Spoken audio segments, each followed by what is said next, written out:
Hello, everyone. It is Camille again, as you know, back with another Astro-Bash interview. Here we are with Makayla Davis. Makayla, thank you so much for joining us and for all the confusion that happened before we got to sit down, but we made it. Hate it. So I always like to start these things by asking, to just give a little bit of an introduction. If you want to, you can throw in your sun, moon, and rising as well. Sure. Thank you so much for having me. I'm super excited to be a part of this conference coming up. Yeah. And so I have only been an astrologer for a few years. I actually started in 2020, but I went pretty hardcore and aggressive into Yeah. my astrological understandings. And I'm an Aries sun, Cancer moon, and Libra rising. That And makes sense with the Aries sun going real hard. yes, exactly. I like went full throttle in. Yes, yes. And, you know, it fell into my lap. I wasn't looking for astrology. I actually had no idea what Mhm. it was. I had no idea that we were more than our sun sign. I was like that typical, you know, scenario that we talk Yeah. about.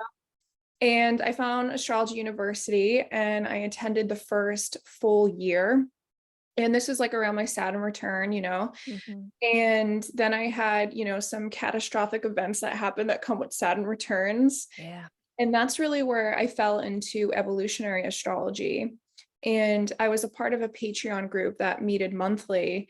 And who became my teacher, Simon Vorster, he ran the Patreon group, and then he stopped the group and opened up his school. And I left Astrology University, which is a great school. I still use Yeah. their courses and stuff all the time, but I decided to go full into evolutionary. And at the same time, I was going through a lot of emotional healing while working on Mhm. myself and learning. And my coaching with Tom Jacobs also fell into my lap. And so, I never asked for these things to happen, but it just like coincided with the evolutionary school and then learning how to be a psychic medium and channel through Tom Mm. Jacobs, Nice. where I went hardcore with the both of them. And so, yeah, I've been combining the both together now in my practice. Started my business on a solar eclipse in 2021. Nice. Yeah, and I've just been going after all of that. So here. Yeah, I can totally relate to the feeling of like astrology found you versus like you going into it and then like the path just kind of unwinds before you. So I see a lot of myself in that journey. I also began pretty seriously around my Saturn return. That seems to be like a very epic turning point for astrologers. Well, I know that you mentioned evolutionary astrology. I'm curious about how you weave that into your practice and, what the benefits you think are in terms of clients or really just humans in general, in terms of, doing evolutionary astrology, practices or readings for people. Yeah.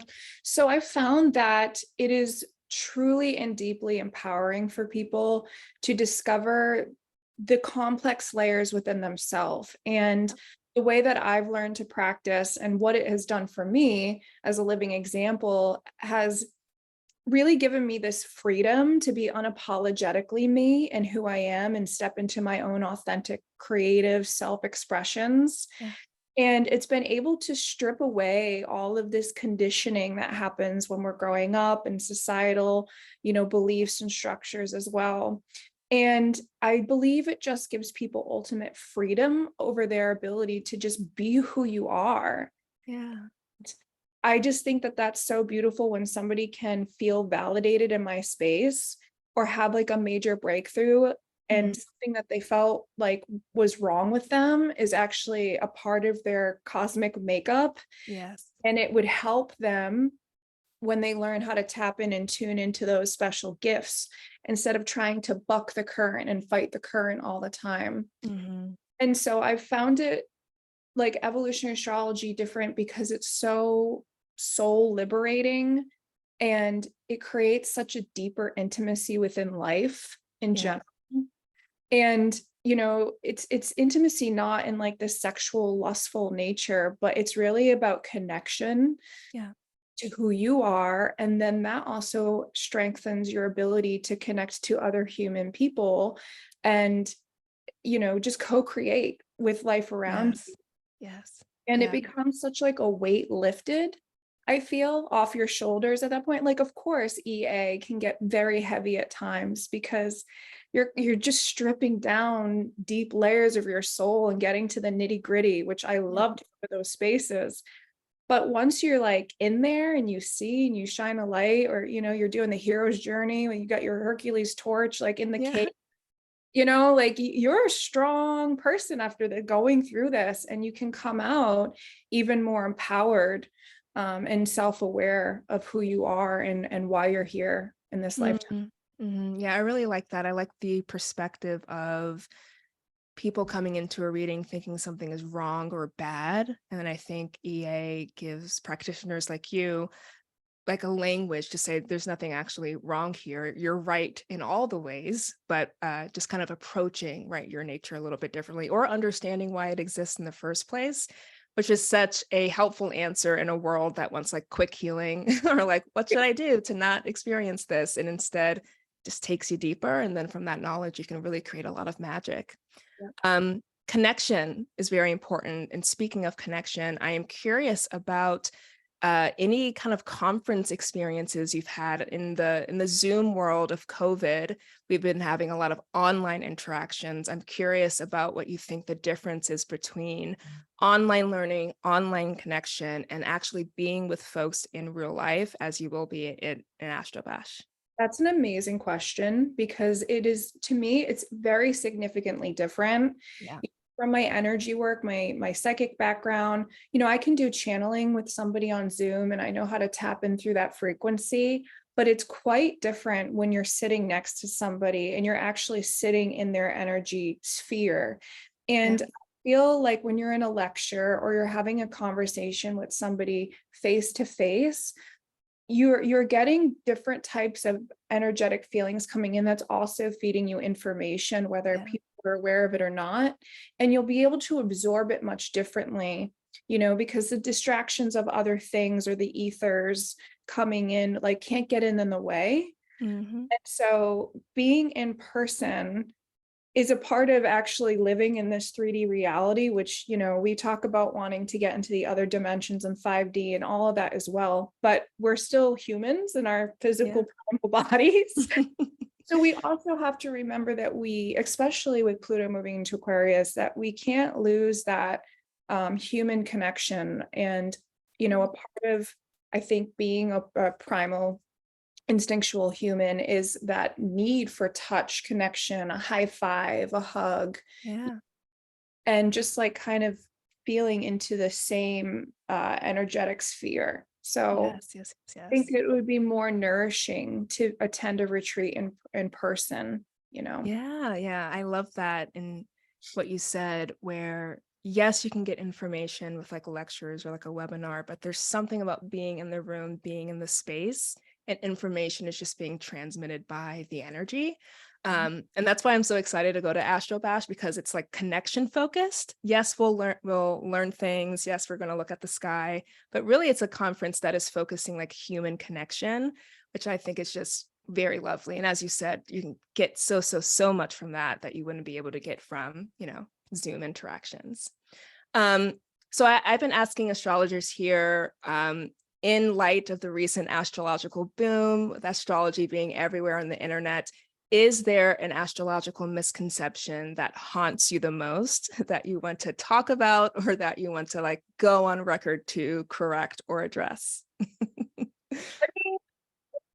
There could be like a couple I could probably think of, but one of the things I don't mind, but it also kind of irks me sometimes, is the fact that, like, mainstream media or mainstream magazines and stuff are just super hyper focused on sun sign astrology only. Yes. And, it is a gateway into the world for people, especially like me. Like I didn't know we had a whole chart. I didn't know I had a moon sign, right? I was just like confident Aries. Yeah.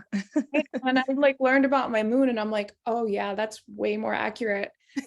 And I would just like more of that to be, projected out, I guess, into the world, so people could maybe not turn the other cheek so quickly if they don't resonate with their sun sign. Absolutely. Yeah. And Yeah. so, yeah, so it has like a twofold, it's good and it's bad in some ways, and it just is what it is right now. Yeah, that makes sense. It's good in that it's something.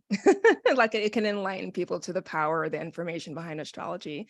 Yeah, but it just like stops right there, which creates a kind of biasing, I would say, because we're so, maybe conditioned, or we're so like used to whatever the media is telling us is correct or is there, that when you move beyond that, it can feel a little bit, a lot, or, maybe you don't think it's, something more than just a sun sign. So that also irks me a lot. That's kind of like one of the pivotal reframings of astrology that I see happening, like we're more than the sun.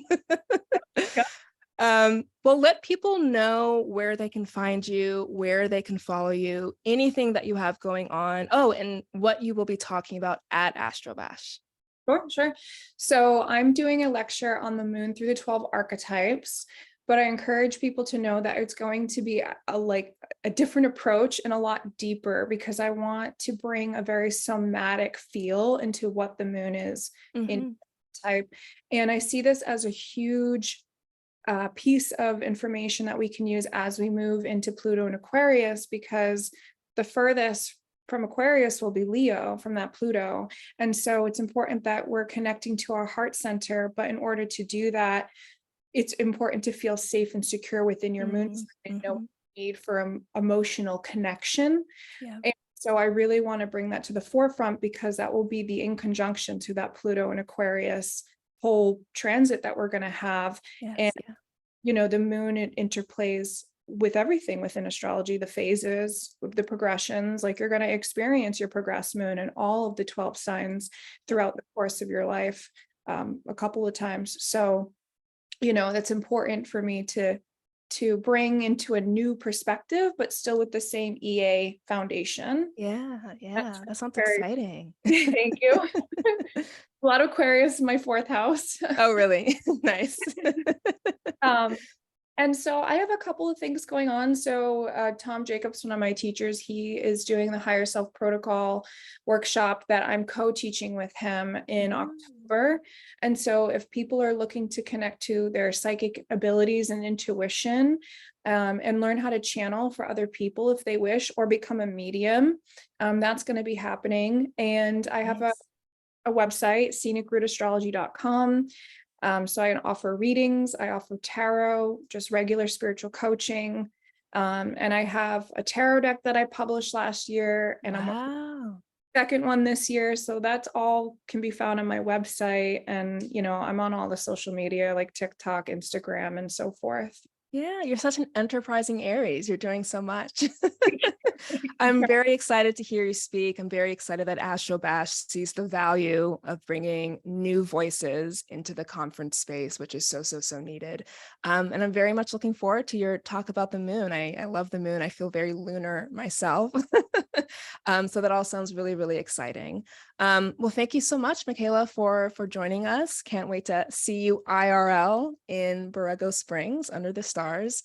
If you are watching this and you're interested not only in Makayla's talk, but in the entire conference/retreat experience, please go to www.astro-bash.com. Go ahead and register, read and learn about the new speakers, look at the schedule, and we hope that you register and we get to see you there. Thank you so much.